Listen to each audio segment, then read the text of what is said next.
Walaikum salam, Ahmed. Thank you very much for the invitation. It's a great honor for me to be here. Joran van Klaver was born on January 23 in 1979 in Amsterdam, in a pretty regular family, father, mother, brother, another brother, younger, a sister, a cat. In Amsterdam, I was born and raised there. We're a practicing Protestant family. After I finished high school, I studied comparative religion. I was a teacher for a few years. There happened a lot of things in the Netherlands, especially in my life. Also, when I look at the bigger picture when it came to Islam, I became politically active for the Freedom Party. I became a member of parliament. And in the end, I decided to write an anti-Islam book, which started as an anti-Islam book, changed into this search for God, and it ended up me becoming a Muslim. How was your life in regards to faith? What did you believe in? Before I was a Muslim, I was a Protestant Christian from the Reformed Church. We read from the Bible, we all got biblical names, we were all baptized, we went to church, etc., etc. So we're pretty Christian in that way, in that sense. Of course, I believed that there is a creator, I believed in heaven, hell, I believed in angels, revelations, and of course what separates the Christians from the Muslims is that I believe that Jesus Christ was the Son of God. In a more philosophical way, I believed he was God himself, of course. I believed in the resurrection and crucifixion of Christ, of course. And I believed in the atonement.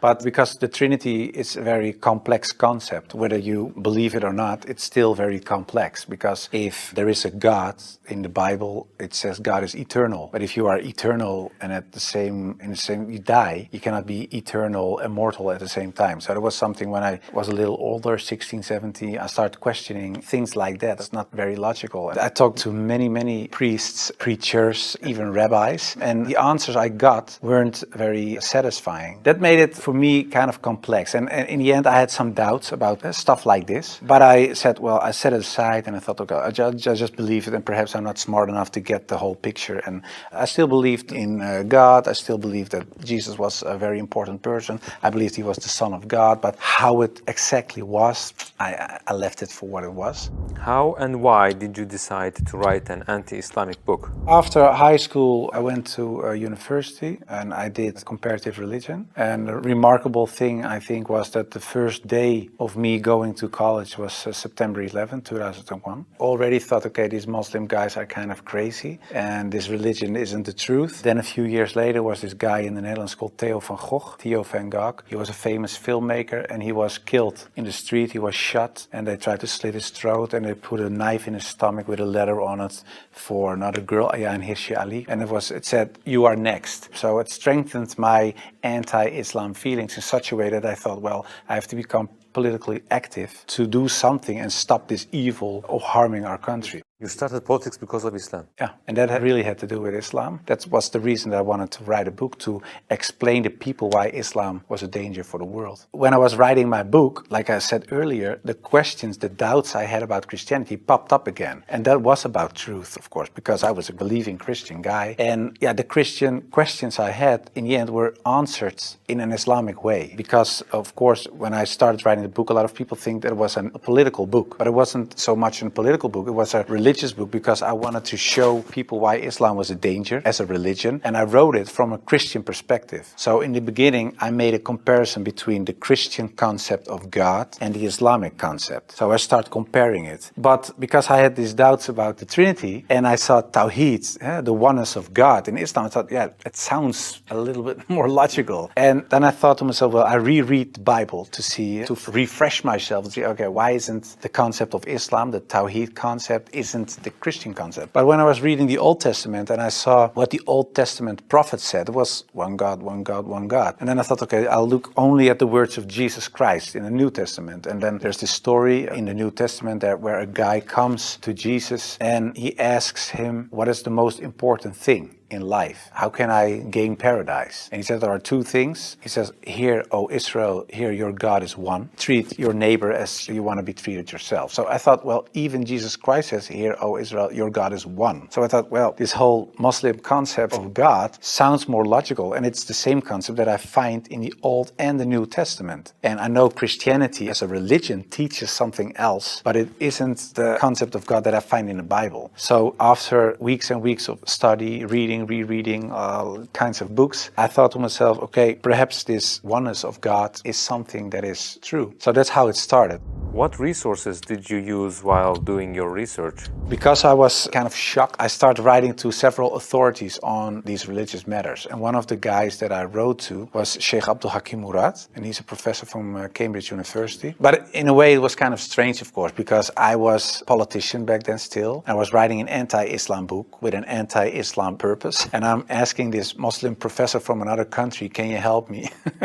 So I told him, I'm writing a book. I have a lot of questions. So I was very plain why I thought, why is Islam promoting terrorism? Why is anti-woman? Why is anti-Christian? Anti-whatever. After, I think, 6 weeks, he sent me a very extensive email. And he started explaining, directly answered a lot of my questions. But he also told me, you have to read this article, read this book, read that book, ask this person. And so he was very extensive in his way of explaining. But in the end, after I read all these books and articles and made a comparison between prophets from the Old Testament with Muhammad, peace and blessings be upon him, I had no arguments anymore to say they are prophets and he is not. And I thought to myself, well, if I accept Moses on these grounds and I cannot accept the prophet, then there is something else. So I thought, why don't I think he is a prophet? And I thought, oh, perhaps because he had many wives. But then again, when you look at Solomon or you look at King David, Abraham, there are a lot of people in the Old Testament that had more wives.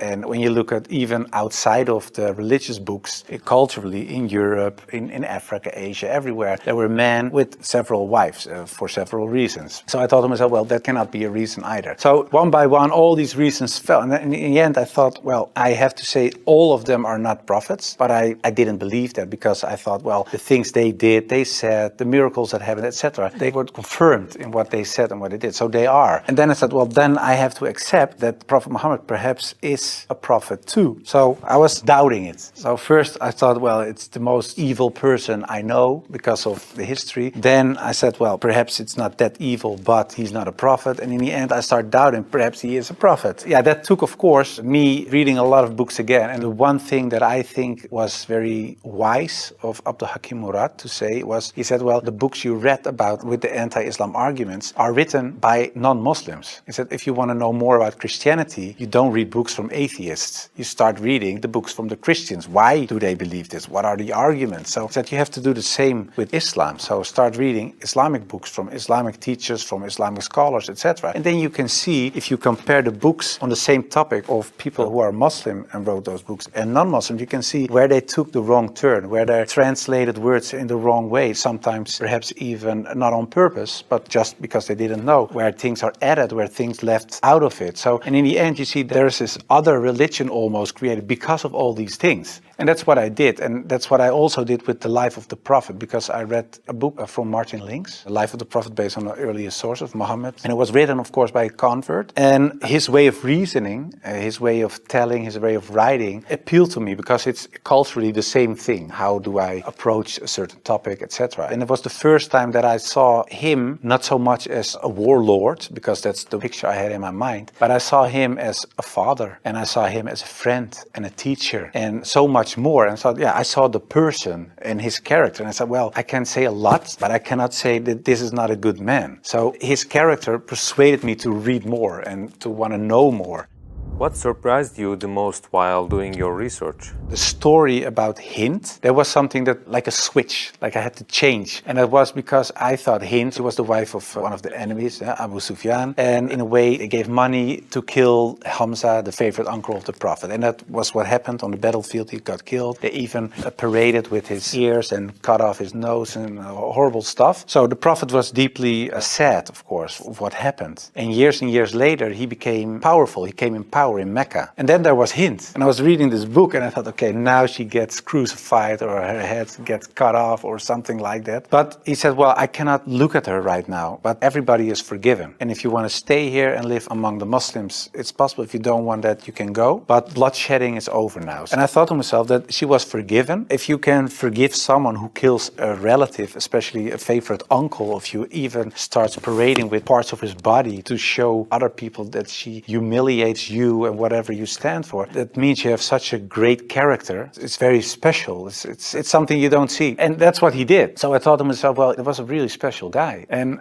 when I thought that, I thought, yeah, well, I have these arguments for him being a prophet. I see his character. I see the way he treated other people. I see how he treated his enemies. I think he is a prophet. But then I thought to myself, whoa, that's horrible. Because I already accepted this oneness of God. And now I say he is a prophet. If I say there is only one God and Muhammad is his prophet, that's almost shahada. So I thought to myself, okay, let's close the books. Stop. This is going in the wrong direction. And of course, I wasn't that anti-Islam anymore because of what I read, what I saw, and what I experienced. What I tell you now, it sounds a little like a fairy tale, but it really happened. In the end, there were all these books at the table. And when I had this feeling of, yeah, okay, this is shahada in a way, I thought, well, I put all the books away and I put the books on the highest shelf. But there were so many books that a lot of books fell off the shelf. And one of the books that fell off the shelf was the Quran. And when I picked it up, my hand was on a page with Surah 22, Ayat 46. And it says, it's not the eyes that are blind, but the hearts.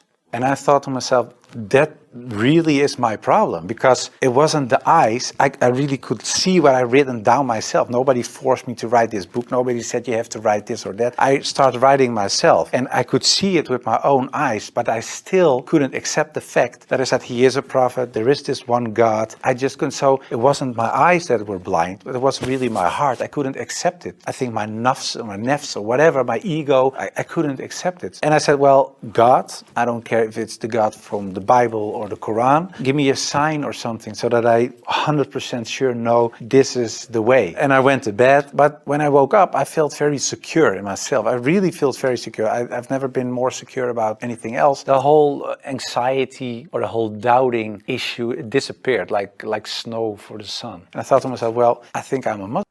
What was the reaction of the people around you when you became Muslim? Most of them were very negative, of course. For a lot of people, especially some uncles and aunts, it was kind of a shock. They heard it when it was on the news. I told my mother, and my mother started crying. And my wife was pretty open. Yeah, she was very cool about it. She said, well, if Islam is what you really believe and that's in your heart, who am I? And yeah, some people from my old work were really aggressive. I got over 2,000 death threats from people who used to support me, of course. People who voted for me. People said the most horrible things. We will rape your wife, shoot you, we know where your children go to school, stuff like that. And most of them, of course, is nonsense because there are crazy people writing things on their computer. So it was kind of a hectic time. And I had to tell my work, of course, and it was this Christian organization. So to say, the leader of the pack, he said, I can't believe it. And he said, well, I noticed this change when you talked about certain topics on radio. You were kind of a little more mild, not so harsh anymore, but you becoming a Muslim. And after I said, yeah, I became Muslim, he said, I couldn't sleep for it for 2 days.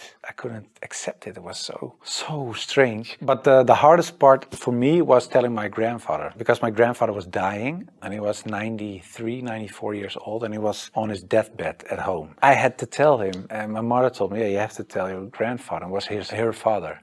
So I said, well, then you have to come with me. It's got like a shield. And I just said, well, grandfather, I became a Muslim. And then he closed his eyes. And I thought he stopped breathing because, yeah, he was so old. And he really stopped breathing for a while. And then he started breathing again. And he looked at me and he said, well, at least you didn't become a Catholic. So it was very funny. The last thing, and my old boss from the radio, he said, well, how do we know that you're not becoming Hindu one day or something else? And I told him, well, I never chose a religion one time. And it was when I became a Muslim. Before that, I didn't choose my religion. I was born in a Christian family. I was raised in a Christian way. And I'm very grateful for all the good things that it brought me. But it was not my decision. And the only time I made a decision was me becoming a Muslim. And it was the most, like I said, I think the most important decision I made. And it was the most rational decision I made. I never took years and years to decide one thing, only becoming a Muslim. How did you feel when you made your first salah? It's, of course, a beautiful moment, but very strange as well. Because as a Christian, you're not used to pray like that. You pray with your hands together and perhaps on your knees in front of your bed or something. But I think it's very beautiful that you really prostrate. So you really bow down in the deepest way for your Lord. So that's a very humbling, beautiful thing, I think. And that, yeah, it made me feel very happy.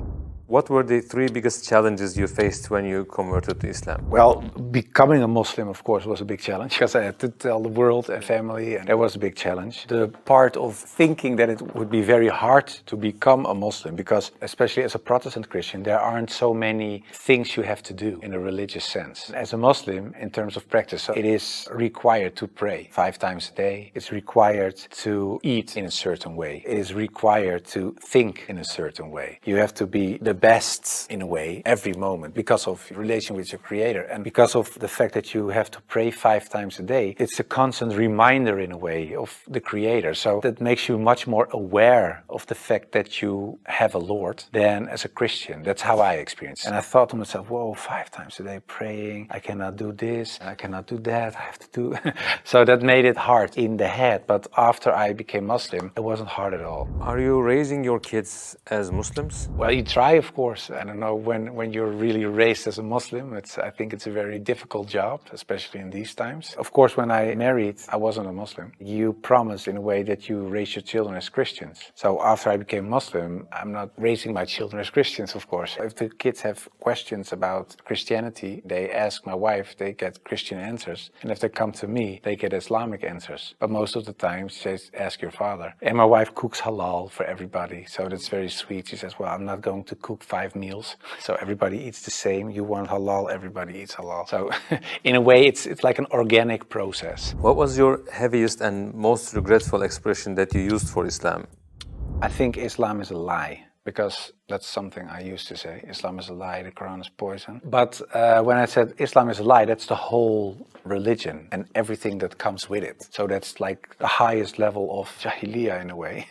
Yeah, that's something I regret, because it was like an umbrella and everything else was under this concept of Islam is a lie, because that was the core thought. And of course, I do blame myself, and I know there are a lot of people out there not practicing Muslims that do so. And in a way, I understand it, because in a political sense and in a social, cultural sense, everything I said and done is still there. I sometimes even hear arguments from people in my old party that I offended in a way. Yeah, that's something that bothers me, and that's one of the reasons that we founded an organization. It's called the IXC, Islam Experience Center, and we go to schools, primary school, high school, college, universities, but also to departments of the government, other social organizations, churches, to take away misconceptions about Islam, to share the message, to show Islam in its true colors. And we do it by virtual reality with the glasses, so it's a very fun experience as well. And we try to erase in a way the things I said and done in the past. How should people research about Islam? Do you advise just searching at Google? No, I would certainly not advise Google. It's the last thing I would advise. I said shut down the computer. No, I think it's very important that people read books, real books with pages and stuff. I would recommend Muhammad, His Life Based on the Earlier Sources of Martin Links, the book I talked about earlier. It's a green book. And I think it's very important for people not just dive into the Quran, because it's a very complex book. And if you don't have anybody who can teach you what you read, especially most of the people who don't know anything about Islam are not fluent Arabic, classic Arabic speaking people. So you will read an interpretation of the Quran or a translation, and most of the time that's not the real deal, of course. So I would advise people just to study the Sirat, study the character and the life of the Prophet, because that's what the tradition teaches us as well. His life was the Quran. He was the living Quran in a way. Just study his Sunnah, and I think that is the best way of discovering Islam. What would you like to say as your final comments? I became much more happy after I became Muslim. So I would like to invite everybody to become Muslim, just because it brings peace to your soul and peace to your heart. It is the truth. It resonates with heart and soul. At least look at it from an Islamic perspective. Try to read and study the life of the Prophet. Try to understand what the Muslims believe. Not so much the behavior of Muslims, because there are a lot of Muslims that don't live like Muslims, including myself. I don't always live like a Muslim. I should, we all do, but you should look at the example of all examples, and it was the Prophet. And if you study his life, perhaps you find guidance. So my name is Gregory Van Dam. I was born in Brussels, Belgium. I was born in a non-religious family, which is very common in Belgium, and I think in all the French-speaking world, because yes, my mother tongue is French. In Belgium we have 3 languages, as you probably know. So I grew up in Belgium. I was a very common Belgian child. I went to a Catholic border school. So even though my family was anti-religious, they thought that the best schools were owned by Catholics. Since I was 8 years old, I was in a border school, a very ancient abbey, in a very beautiful place where a Catholic saint is buried there. So that's practically it. Yeah. So you were trained in a Christian curriculum. Exactly. Basically, it was a very open-minded school, so we had all the classical courses, but for example, we didn't go to church every day, or even, I don't remember actually being at church a lot or things like this. We had, of course, 2 hours a week religion class, also very open-minded because they know that Belgian people are secular and they do not practice religion anymore, so they don't come and teach them in a way that they expect them to be, fellow Catholics. So yeah, it was a very, very open, like philosophical, ethical, as you said, spiritual kind of teaching. So what were you believing in those years? I think I wasn't believing in, something transcendent from the basic human life. So I think I was quite a materialistic child, but yet I think the big quality of my education is that we were very open-minded. So my mother, for example, she used to have books at home about different cultures, Even different religions? Yes, but they were interested in religions, but as cultural realities, like folk realities. Not as matter of thought and matter exactly of spirituality or philosophy, metaphysics, or even as worldview or philosophy of life. It was more like, okay, it's interesting, they do this, it's funny or it's beautiful, but we are not concerned about it. We are as we are, and we don't change at all. What was your perception of Islam before you became Muslim? That's a very good question. There are some interesting things. There is one very fascinating anecdote I remember very well. When I was a very little child, maybe I was 6 years old or 7 years old, something, we were doing shopping in Brussels, a neighborhood where there are a lot of Moroccan and Turkish shops. My family used to go there to buy, olive oil, dates, things there And I was with my mother and my grandmother. And we passed before that shop with a big picture in a frame of the Kaaba. I really remember it. And I looked at it and I said, "Oh, mother, I want this for my room." Really, I remember. And my mother was, "Okay, no, you cannot have this because it's of their religion, their culture. If you enter and you ask them to buy it, it will be uncomfortable for us. So no, you cannot." I really remember very well that scene. So I had kind of attraction that comes from, I don't know where. For us in Europe, Muslim equal Arabs. We don't realize that, no, there are Turkish people, there are Persian people, there are African, Indonesian. So Muslim and the Arabs are the enemy, always kind of in the background. Some families of Europe, the imagery of the Crusades also present, not as a racist thing, just as a cultural thing, because we love, chivalry, medieval, these stories are very important stories for the European culture. But in these stories, the bad guy is the Arab, so yeah. What was the reason that you felt the attraction to Islam? As I said, I was curious about cultures, about ideas. And at my school, I met half Algerian, half Belgian family, totally secular. Weren't practicing Muslim at all. Very nice people. I met their daughter. We were friends. Was getting along in their house. And at some point, I just asked them, "Oh, you have a Quran there in French. That would be interesting for me. Can I borrow it just to read and to discover it? Because I never opened a Quran back there." So yeah, they said, "Oh, yeah, take it home." And that was a big shock. Yeah, I think since the very first moment, I read the first words, and I was okay. This is something. It was the first time in my life that I read a text which wasn't about someone or something other than me. This text was talking to me. It was like I was, hearing the voice speaking in the book. So it was a very shocking experience. I remember very well kind of my state at the time. I was like, wow, because, I'm 15 years old, kid, doing skateboard and, with friends, and really not into that kind of thing. And that was, wow.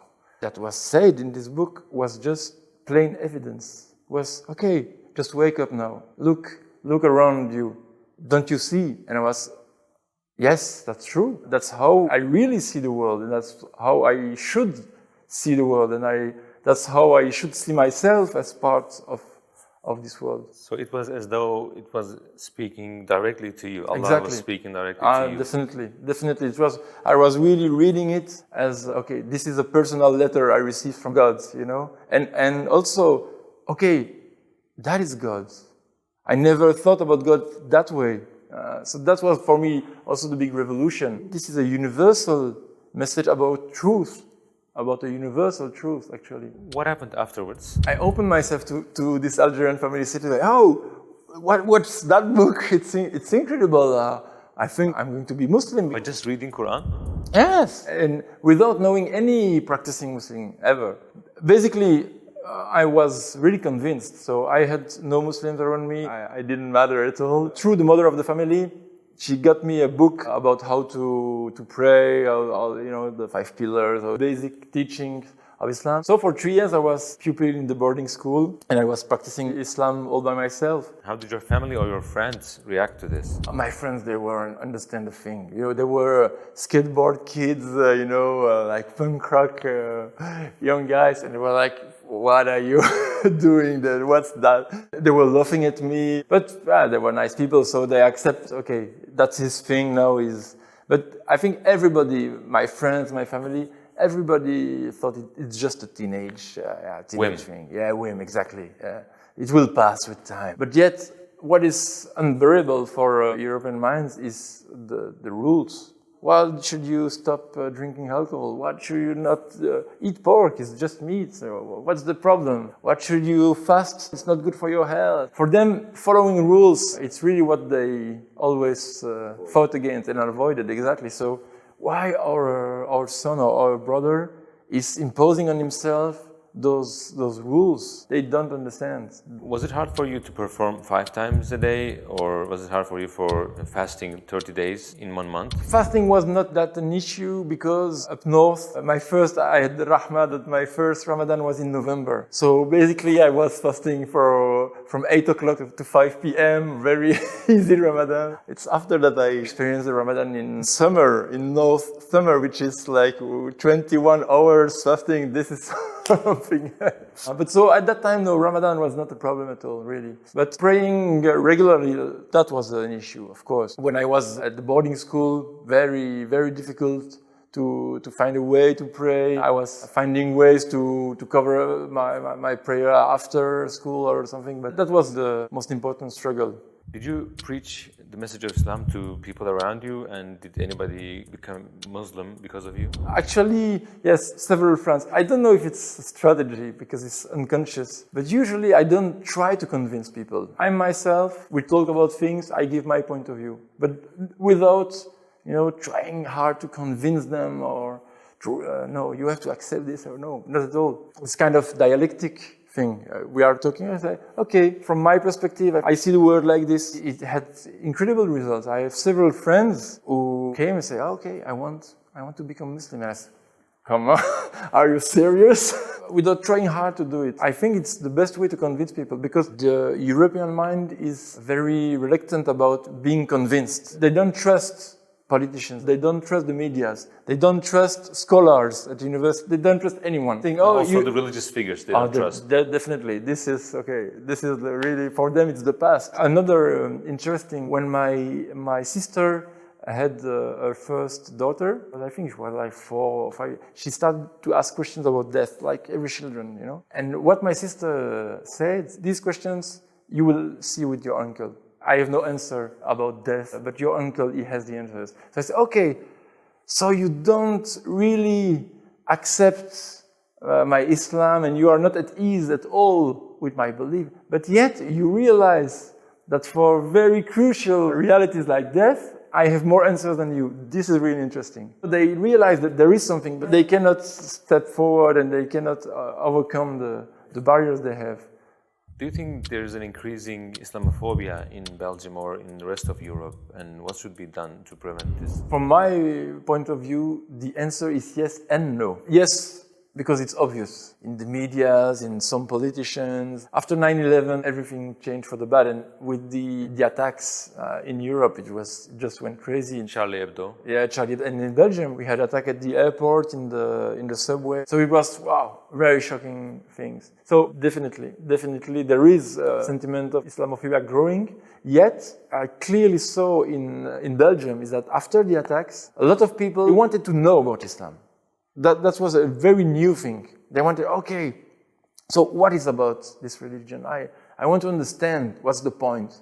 So they start to ask questions. Before they didn't ask questions, kind of hidden Islamophobia. And today it's a very conscious, very present Islamophobia. But for some people, it's the occasion to get to know Islam. What was your purpose before Islam and what is it after Islam in life? I always have been a kind of idealistic person. I think my purpose was, okay, I'm going to change the world. And probably today I want to change the world, but I think I see it completely differently. I think that I first need to change myself, and it's very important.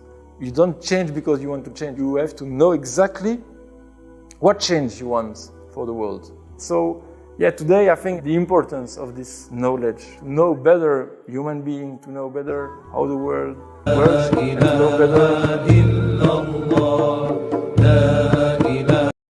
Assalamu alaikum wa rahmatullahi wa barakatuh. My name is Ahmed Ma'eno. My given name still is Naoki. I'm from Japan, originally from Aichi, which is the middle of Japan, and currently living in Chiba next to Tokyo and working in Tokyo. And I'm one of the 4 imams of Japan Muslim Association. Yes. My nafs ego, myself, woke up at the age of around 13 to 14 and then started asking myself, where did I come from? Where am I going to? And what am I living for? And since I was brought up in Japan, I was born and brought up in Japan, the atmosphere or the closest religion I found was the Buddhism. So I thought if I took that path of the Buddhism, especially the original path of the Buddhism, I thought I could lead to the answers for my quest. I once gave up finding the truth through religions, but then I had the chance of going to Australia, Melbourne, as an exchange student for about a year.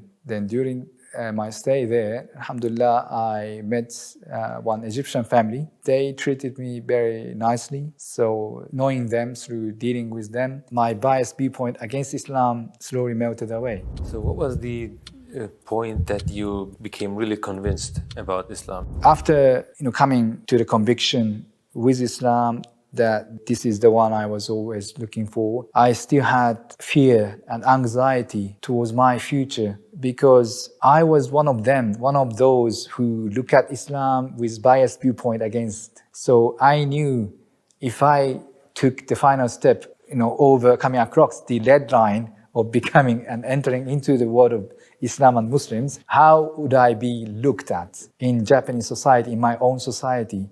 I would be looked at very strange, weird person. That was the reason which made me of coming across the final line. But then watching the film of Malcolm X gave me the last push, encouraged me, alhamdulillah. Because as Malcolm X lived his previous life as gangster and committing all kinds of sins or whatever, then seeing how beautifully, how greatly he changed himself, his life, into the life of someone like Saint, very straightforward person. And also seeing at the scenery of the Hajj, when he made a pilgrimage to Mecca, which astonished himself. So many people gathered in many places for the purpose of watching soccer or dancing or the concerts, for the purpose of having fun. But people here, gathering here, so many people are gathering for the sake of worshipping one God. Is there any such place other than this place? I said, no. Then I finally understood. Becoming a Muslim does not mean that you have to be a timid person.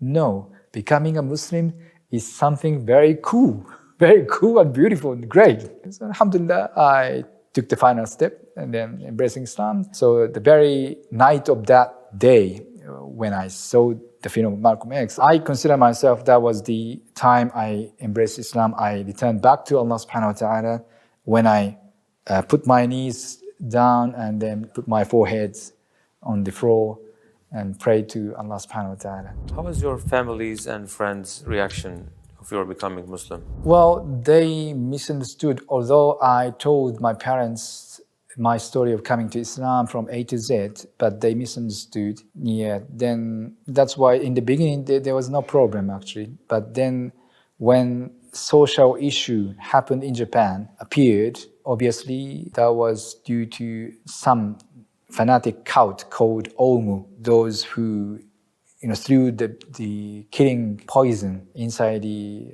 subway trains of Tokyo. Although it was nothing to do with Islam, they gave a very negative, bad image against having a faith whatsoever, having a particular religion whatsoever. So then there comes matter and issue of ignorance or not knowing about Islam. They thought Islam could be same or very similar to such fanatic people. When I was wanting to take permission from my father to go study abroad in Kuwait for the sake of learning Arabic language, I was already entering a university majoring Arabic language in Osaka. Then he said no. Then he started asking me why you are still Muslim. Quit being a Muslim. I told him no, I can't. Dad, you know that ever since I became Muslim, did I become nuts? Did I become worse than before? He knows inside himself it's not. I mean, his son, didn't become any worse. Then finally he goes, okay, then you are not my son anymore. So that was very shocking statement. And then, but since I was still, although I was having a part-time job and so on, but still somehow dependent to my parents, so I had to find some other way to go on my life. Then next day I went to the masjid in Kobe, then consulted my problem with the Egyptian imam. Then he gave me a recommendation letter to Egyptian embassy to get a scholarship in Azhar University. So I posted that letter to Egyptian embassy, then went back to my parents and then sat together with my parents with all calm atmosphere. Then alhamdulillah, I found my parents okay accepting me again. So alhamdulillah. Did any of them embrace Islam after you?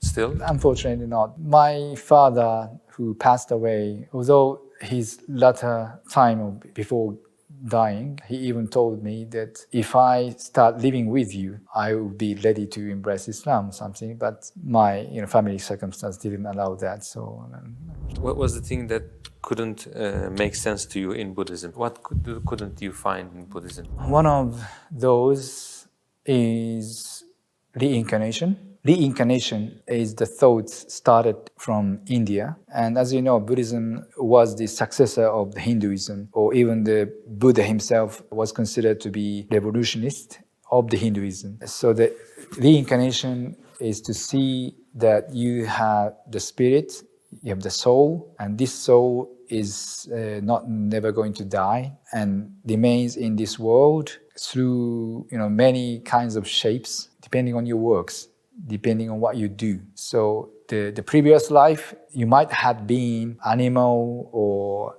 insects or whatever, and then according to your deeds here, this life, you may be different creatures. You may be a human being, or you may be different creatures after this life. And likewise, unless you reach the nirvana, unless you reach the true understanding of this whole universe, and then get out of the reincarnation circle, you continue that way. That is how the thought of reincarnation sees. So the question goes, then the numbers of people different from time to time. So if you say that the soul is keep living, keep reborn, keep giving a rebirth to another, how can you match those? And what's more was the reason which stopped me from becoming a monk, which is to separate completely from the sacred and the normal life or daily life. Yeah, they completely differentiate between the life of faith and daily lives. So there you find the contradictions. If someone in Japan wants to search for Islam and write some questions about Islam in Google, what should he or she get in return? Well, there are alhamdulillah, many. So depending on how deep he or she is interested in knowing Islam. But very unfortunately, there is some books written by some Orientalists who wants to spread the hatred against Islam among Japanese people. Those books are like a bestsellers of these days, something, unfortunately.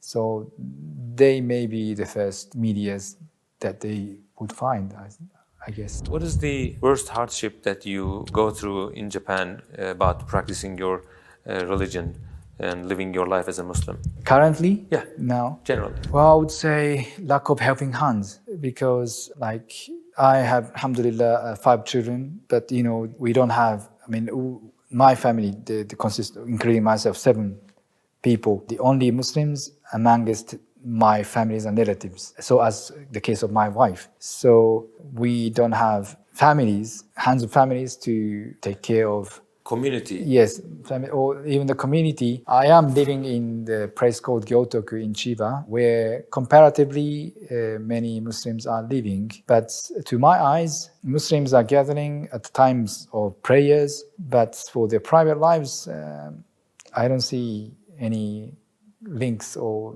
You don't find company bonds.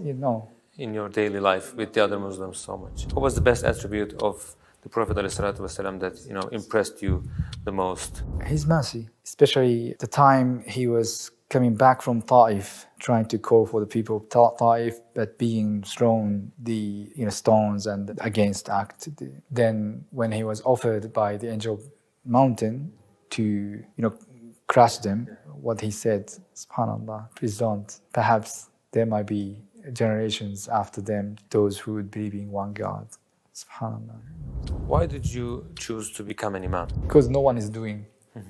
There are, subhanallah, very few stays even as Muslims. There are many people who pronounces the shahadatain, but Allah knows, God knows how they become after it, after the shahada, because there is no system established for taking care of them afterwards, following up. There's no, and those, especially those who are coming from outside of Japan, those who are enthusiastic in dawah activities, they call people, and then when they find people giving shahada, they go after another targets without taking care of the new ones. Well, when I was still young enough, after becoming a Muslim, there are very limited graduates of the Islamic studies from my elders. But because I think that was one of the reasons why I felt distant from their activities. I was not living in Tokyo, so many of them in Tokyo, and very few activities of them reached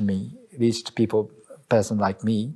So I questioned myself, although they've learned, they've given the opportunity to learn the deen of Allah to the heart of youngster like myself that time, they're not doing good enough. They're not, But of course, later on, I understood that everyone has, their own life, and they're too busy for their daily lives. But that time, they're not working good enough. They're not making their best efforts or whatever. So then, if no one is going to do, I have to do it. What do you think the reason is? Do people attack Islam so violently, so ruthlessly? What is the reason? Even in Japan, you see the results. In my of opinion, one of the reasons for that is because they understand that Islam is true.